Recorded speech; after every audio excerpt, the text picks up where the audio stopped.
अस्सलाम वालेकुम। आप देख रहे हैं PA न्यूज़ HD और मैं हूं आपके होस्ट सादिया बतूल।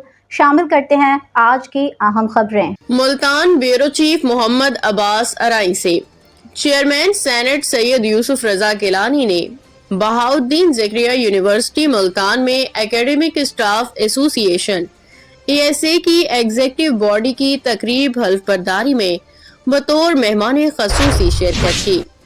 इस तकरीब का इनेकाद यूनिवर्सिटी के मरकजी हॉल में किया गया, जहां तदरीसी अमले और इंतजामिया की बड़ी तादाद मौजूद थी।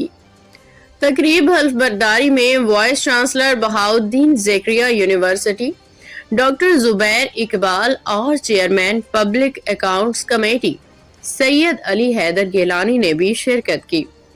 शुरका ने नौ मुंतखब एग्जीक्यूटिव बॉडी को उनकी जिम्मेदारियों के आगाज पे नेक तमन्नाओं का इजहार किया।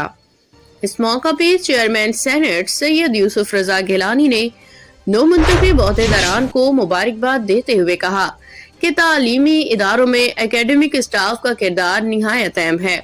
उन्होंने उम्मीद जाहिर की कि नई एग्जीक्यूटिव बॉडी असातिज़ा के मसाइल के हल और तालीमी मेयार की बेहतरी के लिए मुअस्सर किरदार अदा करेगी। बादिसा चेयरमैन सेनेट ने नौ मुंतखब ओहदेदारान में तारीफी असनाद भी तकसीम की। न्यूज़ स्टूडियो से अब तक के लिए इतना ही। मजीद खबरों और अपडेट्स के लिए देखते रहिए PA न्यूज़ HD।